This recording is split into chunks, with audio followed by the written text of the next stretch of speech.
What's up? I'm Ashley Moan, and we're back with Lindsey Worden. We're going to be discussing some TPI changes and along those lines as well.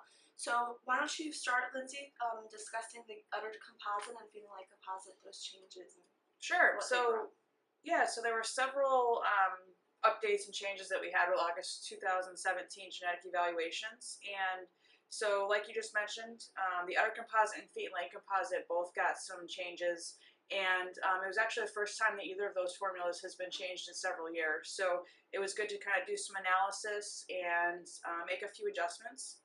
So for both formulas, our Holstein geneticist did research on longevity and productivity and how that correlated to the type traits. And so we adjusted the weightings on all the traits, almost all the traits in both of those formulas based on that research to make sure that our formulas are driving longevity and productivity for the cows. Another really key change that we made that was something a little different is both formulas now have a negative emphasis on stature. And so, as you probably know, stature's been something that the industry's been discussing a lot for the last few years, especially with a lot of people thinking that our modern Holstein's getting too tall. And we also have had a higher than what would be desirable correlation between stature and the type composites. So we added this negative weighting to, I guess, decouple the relationship between udder composite and feet and leg composite. So now just simply selecting for those traits, you will not also be breeding taller cows. So that's a positive change. We want to make sure that people are getting what they expect to get when they are selecting for traits. So that's why that change was made. So a couple things I'll just highlight about the individual formulas. So for the udder composite, teat length was added as a new trait. So I think that was a really positive addition. And then for both teat length and rear teat placement, those traits now have an intermediate optimum. So we know we want to breed for the middle. So bulls that sire cows whose teats are too long or too short. I think a lot of people have been seeing the trend for shorter teats. Both of those extremes will be penalized, as well as cows whose rear teats are too close together or too far apart, of course, will be penalized. So I think that's another positive addition to that composite. And so for feet and leg composite, an interesting change is that rear leg side view was taken out of the formula. So again, the geneticists were analyzing the data, and we really try and look at mature cow population that they've completed several lactations, so we can really see how their type correlates to performance. And when looking at that population, we didn't see a clear need for an intermediate optimum for rear leg side view, but when listening to breeders and just observing the trends in our younger cows and heifers, many people are concerned that our rear legs are getting really too straight. And so to address that, the geneticists and, of course, the Genetic Advancement Committee removed the rear leg side view from the composite. And to fill the void for that, we increased the weighting on feet and leg score. So the reason that was done is that basically that will allow cows that don't have sound leg conformation, whether their legs are really too straight or, of course, if they have poor legs with too much set, those cows will be penalized and have a lower feet and leg score. So the group felt that was the best way to address the trend, is just to really penalize animals that have non-functional conformation, whether it's too straight, too sickle, or some other issue. So that was a change made to the two composites. Thank you. That's very interesting. So I guess next, would you want to discuss some of the TPI changes and why they were made and give us details on that? Yeah, so there's a handful of TPI changes made in August. So I'll hit on a couple of the high points that were kind of the most key changes. So I guess one thing I'll just mention, and this would apply to the type composites as well, is that all of these changes were the results of a great deal of analysis by our Holstein USA geneticists. This definitely isn't something that we approach lightly. We really view, especially the TPI formula, as kind of the rudder of the breed. So we periodically look at the trends in the breed, see kind of where we're going. If there's some areas that we think maybe need to be bumped a little bit, that influences the changes that we make to the formula. So basically our geneticists do some analysis. They bring that analysis to the Holstein Genetic Advancement Committee, who met twice this year.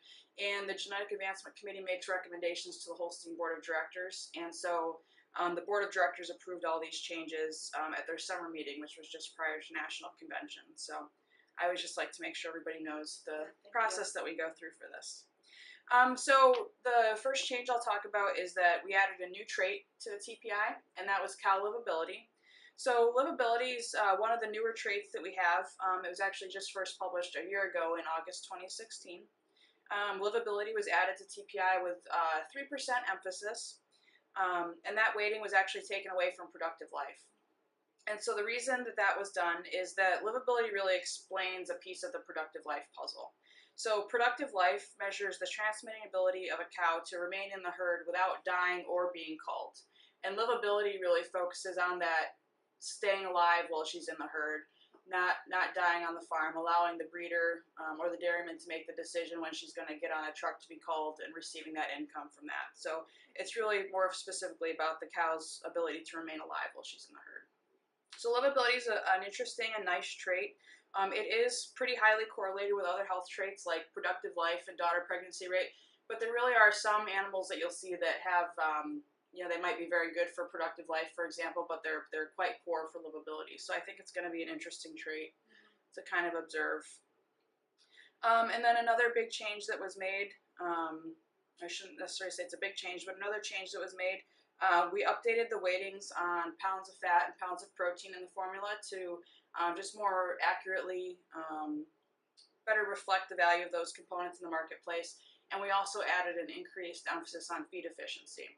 So feed efficiency has been around for a couple years now, and so just as people are more familiar with it and we feel more confident in the trait, we wanted to just add a little bit more emphasis to that, because obviously a goal for our Holsteins is to make sure that they're very feed efficient. Right. So there's a few other minor changes, but those would kind of be a couple of the major things that changed in August. So for the August genetic valuations, were those changes expected or that we saw? Yeah, so we've had a lot of questions, of course, from breeders, to see how did things turn out in August? Did it come out like you expected? And that's always kind of a tough question to answer when we get asked, because, as you know, there's a lot of things that can affect a bull's proof, especially these young bulls that are adding a lot of daughters. But our geneticists did do some analysis on the proven bull population. And the results did show that our new TPI has produced a favorable re-ranking of bulls. So what we looked at was the geneticists did an analysis comparing the top 100 bulls with greater than 90% reliability for type from April and August. So these are bulls that are pretty well proven. You wouldn't expect to see a lot of shift in their proofs. Right. So that was a good group to analyze. So when comparing April to August, 63 bulls in the group were the same, and 38 were new to the group in August. So that could be either just new to meeting the criteria, they raised in ranking due to TPI, things like that. So it was really nice when the data was analyzed. Every trait that was included in TPI, the average of the bulls moved in the right direction in August, so that was something that we were happy to see. The only exception to that was the one trait, and that's livability. So as you know, that was a new trait that was added. It's only been around a year, so breeders really haven't had a lot of time to select for livability. So there are some prominent bulls that have been used as sires of sons that are not very good for livability. And so we're starting to see some of those bulls start to have an influence today. And so this really shows the importance of why livability was added. Now that it's a trait that's going to have more emphasis, it's going to get more attention, breeders are going to be able to select for animals that are positive for livability. So I would expect to see that we'll see a nice change in that genetic trend in the coming years. We've seen that with other traits in the past, that as soon as we give our breeders a tool, they start to select for it, and we start to see a positive change in that. So I think that's good. So again, just a few things I'll highlight when you're comparing April to August. We're slowing the increase in size of our cattle, which again is addressing that concern in the industry that's been really heavily discussed over the past few years. We're increasing the pounds of fat and protein produced. Most notably, we're seeing the biggest gains in pounds of fat, so that's very good. We can see that we're improving our breed's efficiency. We're getting more pounds of milk, fat, and protein out of our cows without increasing the stature or body weight. Just a couple other things I'll touch on that we're seeing positive gains in: calving ease, as well as our cow's ability to deliver a live calf. We're seeing positive gains in productive life and daughter pregnancy rate. And with all this, we're still improving the functional conformation of our cows, seeing positive gains in PTA type, udder composite, and feet and leg composite. So that's obviously something that's really important to our breeders, and so we're making progress on almost every front. So that's really exciting. So all in all, of course, time will always tell, but all signs that we're seeing now are pointing to the fact that we're continuing to improve the quality of our modern Holstein cow. We're addressing concerns that we're seeing in our population of younger animals and hearing concerns from the breeders. And I guess just me personally, I'm really excited to see how our breed is going to continue to progress in the coming years. It's really exciting to see the genetic progress and what our breeders are doing with the tools that they have available. I guess the last thing I'll mention, I know we covered a lot of stuff in a pretty short amount of time, but we do have some information on the website. So if anybody wants to learn more, you can visit HolsteinUSA.com. We've got a few links on there with some good information. If you're a Red Book subscriber, there will be some nice updated information in there as well. And the last thing I'll mention is Dr. Tom Lawler had a nice article in the summer issue of the Pulse where he really talked about a lot of the thought process and data that went into these changes. So That's that can be found on our website as well. yeah, the Holstein Pulse is definitely on the website. So if anybody's interested to learn more, there's a few places they can go to learn about that. Well, thanks, Lindsay, for taking time to explain those changes and why they were made. So if you, like Lindsay said, if you have any questions, you can go on our website. There's a bunch of resources that you can click on and read more about the changes. As always, thanks for joining us,